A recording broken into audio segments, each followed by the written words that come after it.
Alstroemeria is a beautiful ornamental flowering plant that is very popular in British gardens. Also known as Peruvian lily, though it is not actually from the lily family, it blooms for several months of the year from April right up until November. It is a long-living perennial that comes back year after year. Alstroemeria grows from rhizome tubers which form in clumps. These grow quite close to the soil surface whilst their roots drill down further into the soil.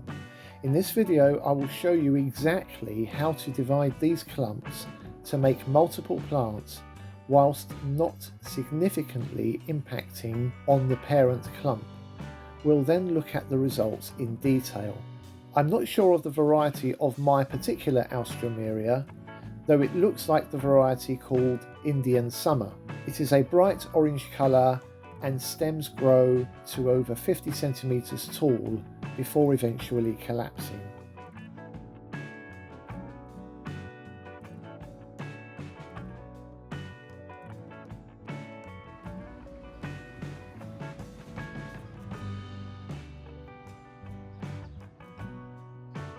So here you can see my clump of Alstroemeria.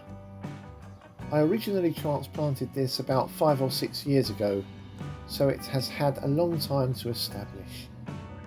In fact, I've already done this division process a couple of times now and given plants away to my neighbours, so this will be the third time that I am doing this. This year the growth has been so strong it's actually displaced a paving slab that I had only repointed a couple of years ago, and I'm now going to have to do that all over again.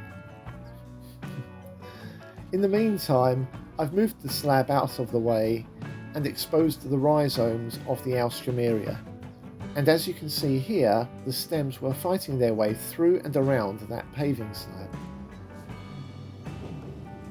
And here you can see closely the newly exposed rhizomes. There are lots of them, and this is important because we are going to be cutting them into big clumps. All the top stems are not important, and we'll deal with those later. So now I'm going to make the first cut, and I'm choosing to make a cut of roughly 4 to 6 inches, that's 10 to 15 centimetres, by 8 to 10 inches, or 20 to 25 centimetres in size. So this is a pretty big clump. Using my sharp hand spade, I'm cutting straight downwards about 6 to 10 inches or 15 to 25 centimetres to ensure I get the whole rhizome depth undisturbed. You can hear me struggling as it is quite a strenuous task. Plus I'm doing this with one hand while the other is holding the camera.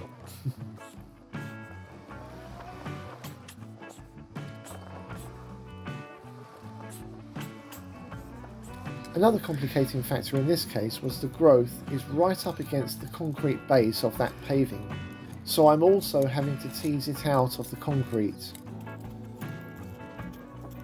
But I eventually manage it, so here you can see, when I get the foliage out of the way, a fairly decent sized rhizome clump.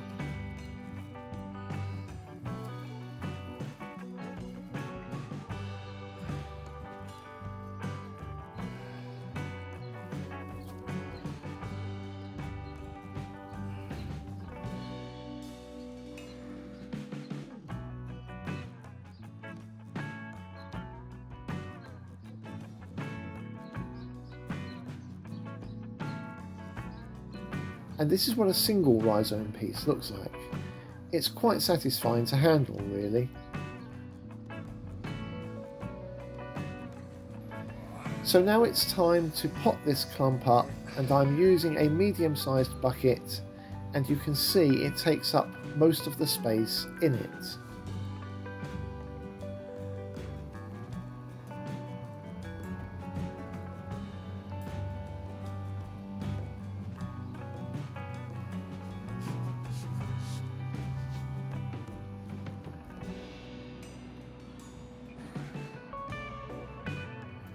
All that remains now is to cover with some fairly decent soil and then to water it. Now you mustn't waterlog it, but its initial watering is essential to reduce the transplant shock and give it a good chance to re-establish. So now, having covered it, I have to do something about these damaged stems, and the best thing to do is to cut them off. So here I'm simply cutting them off with a pair of scissors. I've left a couple of small stems at the top, and these may turn green and progress. If not, I'll cut them off in a few days. So that's the first bucket done.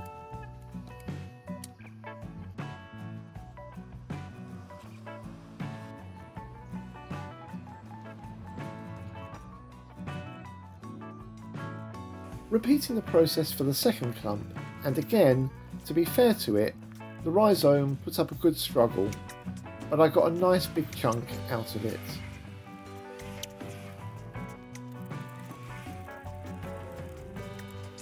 And here underneath you can still see more rhizome pieces scattered over a wide area.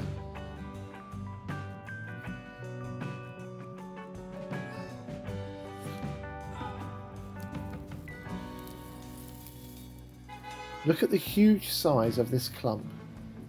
It's a really good size and just fits into the medium-sized bucket.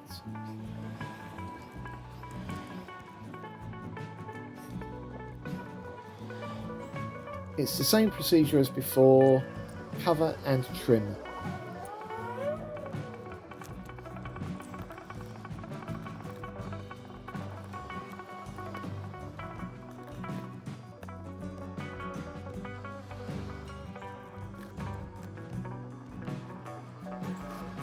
For a change, and as an experiment, I wanted to see if individual rhizome pieces will root and grow. Here I'm placing several individuated pieces in a small pot and will then cover. We'll see later how this pot performs.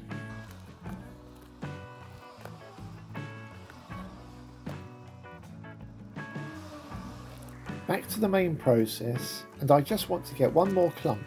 This one I'm scraping off the side of the paving slab, and it looks like I wasn't able to dig too deep into it, but it is still a nice large coherent piece. Note the broken rim of the bucket. I want you to be sure that these plant divisions and the results are authentic, unlike some other gardening channels that show you a fake process or don't even show you before and after evidence. In this video I'm showing the process from start to finish, as you will shortly see. In this last one I've left a little more of the foliage on, and we'll see if this makes any kind of difference. But for the time being, these are the 4 pots of our Alstroemeria divisions.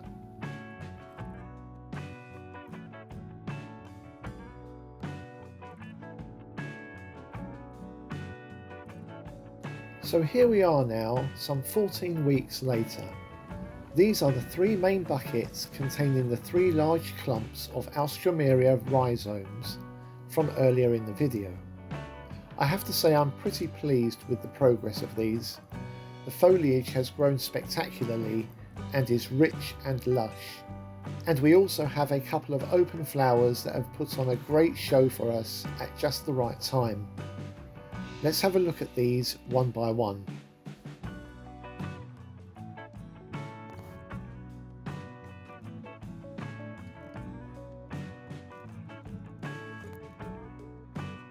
This is bucket number 1. Lots of good growth of foliage ranging from 20 to 40 centimeters in length, and I'm confident it will soon flower.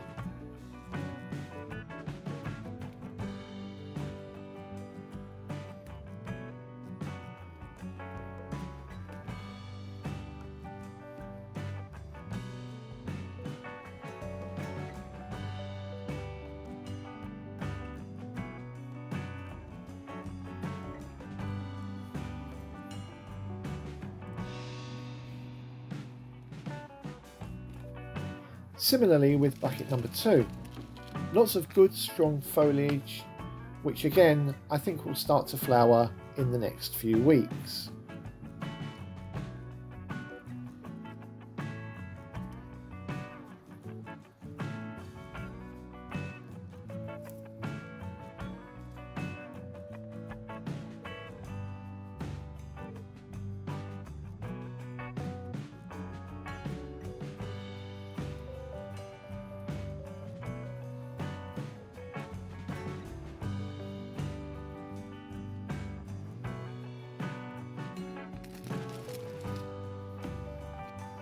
Bucket number 3 is the one I mentioned earlier, which has the broken rim, and here you can see that same broken rim.